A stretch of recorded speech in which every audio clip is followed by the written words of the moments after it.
20 yanvar faciəsindən 36 il ötür. 1990-cı ilin qanlı yanvar hadisəsi Azərbaycan xalqı üçün təkcə böyük faciə deyil. O, ləyaqətini qorumaq üçün hər cür qurban verməyə hazır olan xalqın tarixində şərəfli bir səhifədir. 20 yanvar hadisələri zamanı Sovet ordusuna qarşı əliyalı mübarizə aparan qəhrəmanlardan biri də Muradov Sabir Yaquboğlu olub. Şəhidimizin bacısı Xanməmmədova Təranə qəhrəman qardaşı ilə bağlı Today Press TV-yə danışıb. O bildirib ki, Sabir də əqidədaşları ilə birlikdə Salyan kazarmasında Sovet ordusuna qarşı əliyalın vuruşanlardan biri olub. Dinc sakinlərdən biri kimi Sabir də yoldaşları ilə bunların qabağına inanmayıb ki, tanklar da bunları nəsə belə bir şey olar.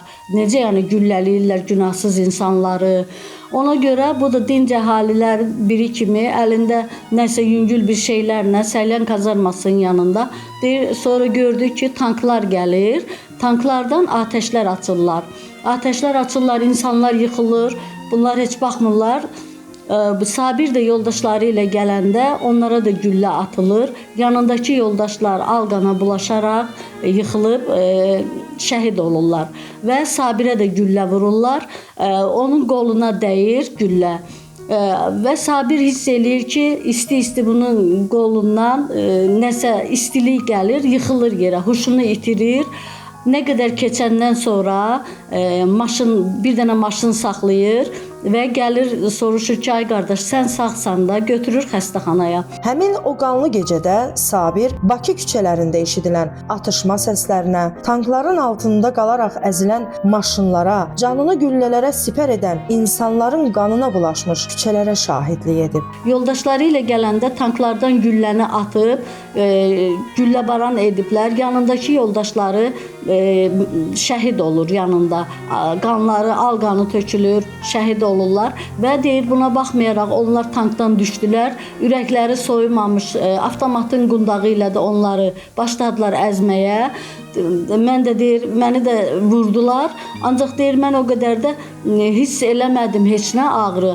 Bir dənə onu gördüm ki, nəsə bədənimdən isti-isti axır da, qolundan yaralanıb və huşunu itirərək o da yıxılıb. Qalıb orada yoldaşları ilə.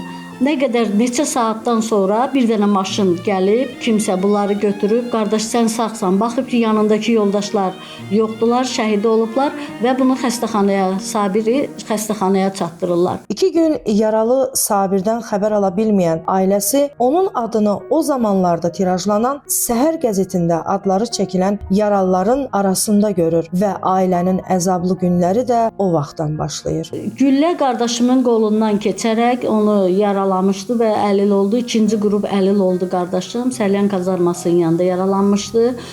Və 20 yanvar günü biraz müalicələr alandan sonra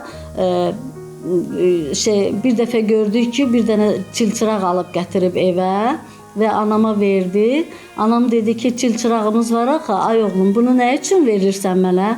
O da dedi ki, ana, ocağımız sönmüşdü. İndi yandıranda bu çilçırağı həmişə məni xatırlayarsınız ki, mən 20 yanvarda təzədən anadan olmuşam.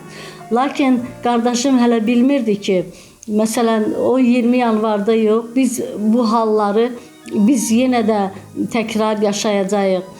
İl yarım o cəmi bizim yaralanandan sonra qonağımız oldu. 20 yanvar faciəsinin yarasını alan Sabir 1992-ci ildə baş vermiş əsrin ən dəhşətli faciəsi olan Xocalı faciəsində ermənilər tərəfindən həmvətənlərimizə qarşı törədilmiş cinayətlər haqqında məlumat eşitdikdə onun intiqam hissi daha da böyüyür və Sabir həmin ildə ailəsinin xəbəri olmadan yaradılmış qisasçı 20 yanvar batalyonuna yazılır. Könüllü olaraq döyüşlərə qatılır. O dedi ki, yox, mən qala bilmərəm. Mütləq gedib onların analarını ağlatmalıyam. Onları məhv etməliyik, qisas almalıyıq. Və bu ünvanla da deməli onu bibim yaylığını atdı ayaqlarının altına, həqiqətən olmuş bir şey də. Nə qədər biz ağladıq, xahiş elədik ki, könüllü yəni getmə, vuruşmağa. Vətən hamımızındır, hamımız vuruşmalıyıq, torpaqlarımızın uğrunda. Ancaq hal-hazırda belə getmə də, yəni çağıracaqlar, onsuz gedərsən. Bibimin yaylığını götürdü, qucaqladı. Dedi ki, bibi bu baş tutan deyil, mən getməliyəm və and içirəm. Nəyə desəz, o hasardan hoppandı getdi. Gördü ki, biz dözə bilmirik də, deyirik ki, sonra hasardan getdi və biz onun dalınca sağollaşdıq. Onun idmançı idi o, karate ilə, judo ilə məşğul olurdu. İdmançı idi, elə körpəliyindən özü idmanla məşğul olurdu. Orada da gedəndən sonra orduya tağım komandiri oldu. Leytenant idi, kəşfiyyatçı idi və Naxçıvannik, Abdal, Gülablı, Papravənd bu zonalarda Ağdam uğrunda döyüşlərdə vuruşmuşdu qəhrəmancasına.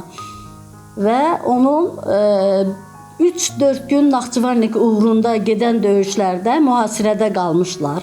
Və mühasirədən Sabirin şücaəti ilə uşaqların hamısı sağ-salamat çıxarılmışdı oradan. Və onun bir dənə yoldaşı da var idi, Şahin adlı. O da onun vuruşurdu, bir yerdə vuruşurdular. Hal-hazırda o itkindir, ondan heç bir xəbər yoxdur hələ. Sabirdəki axırıncı döyüşü 1992-ci il avqust ayının 28-də Mehmanə kəndi uğrunda olmuşdu. O əbədiyyata qovuşaraq axırıncı döyüşü Mehmanədə olmuşdu və şəhid olmuşdu. Subay idi, 22 yaşı var idi. Məzarı Şəhidlər Xiyabanındadır. Sabirin qardaşı Adil Muradov onun döyüşlərdəki qəhrəmanlığını belə xatırlayır. Ağdam istiqamətində gedən döyüşlərə qoşulmuşdu. 20 yanvar batalyonunun nəzdində tağım komandiri vəzifəsində və kəşfiyyat qrupunun komandiri vəzifəsində fəaliyyət göstərirdi. Verdiyi dəqiq məlumatlar hesabına düşmənin güclü zərbələr endirmişdi bizim ordumuz və eyni ilə də düşmənin 14 dənə canlı qüvvəsini və bir dənə İzrail texnikasını məhv elədi. Buna görə də komandirlər tərəfindən Azərbaycan Respublikasının Ali Baş Komandanına təqdimat verilmişdir və o təqdimata da uyğun olaraq hərbi xidmətlərə görə medal ilə təltif olunmuşdur. Şanlı döyüş yollarında deyək ki, Ağdamdan başlamışdı. Şelli, Abdal, Gülablı, Can Yataq, Gül Yataq, Naxçıvannik kəndlərinin alınmasında iştirak eləmişdi. Kəşfiyyat məlumatlarına verdiyi dəqiq məlumatlara uyğun olaraq deyək ki, bir çox qalibiyyətlərə malik olmuşdular və eynilə də son döyüşü 1992-ci il avqust ayının 28-də Ağdərədə Mehmanə kəndi üzərində kəndi uğrunda aparılan döyüşlərdə həlak olmuşdu və komandirlər tərəfindən onun göstərdiyi bu şücaət və qəhrəmanlıqlara görə Ali Baş Azərbaycan Respublikasının Ali Baş Komandanına təqdimat göstərmiş və buna uyğun olaraq hərbi xidmətlərə görə medal ilə təltif olunmuşdur. Şəhidimiz Sabir Muradovdan geriyə xatirələri və bir də illər keçsə də doğmalarının gözündə qurumayan göz yaşları qalıb. Onun axırıncı döyüşündən evimizə gələn özü ilə bərabər bunlar yarımçıq qalmış siqareti, burada şəkili, evin ünvanı, sonra bunu yəqin ki anadır da, nə bilim nə üçünsə üstündə.